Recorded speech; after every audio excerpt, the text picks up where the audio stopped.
நேற்று பேசிய 2 பெண் எம்எல்ஏக்களால் தமிழ்நாடு சட்டசபையே அதிர்ந்தது. தேமுதிக பொதுச் செயலர் பிரேமலதா விஜயகாந்த் அரசை கடுமையாக விமர்சித்து பேசினார். குதிரை பேரம் நடந்திருந்தால் அது ஜனநாயகத்திற்கே மிகப்பெரிய அவமானம் என்று தெரிவித்தார். நல்ல திட்டங்களுக்கு ஆதரவு தருவோம், ஆனால் தவறுகளை கண்டிப்பாக எதிர்ப்போம் என்று கூறினார்.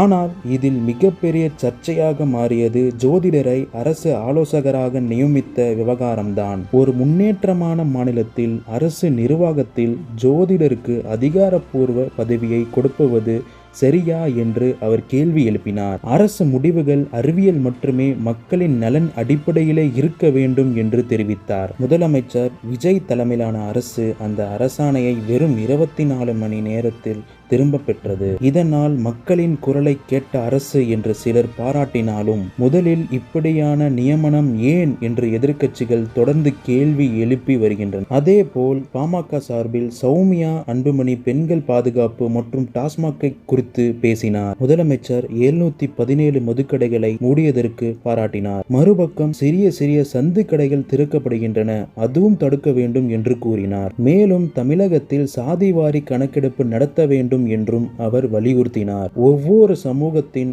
உண்மையான மக்கள் தொகை விவரங்கள் இருந்தால் மட்டுமே சமூக நீதி சரியாக கிடைக்கும் என்று தெரிவித்தார்.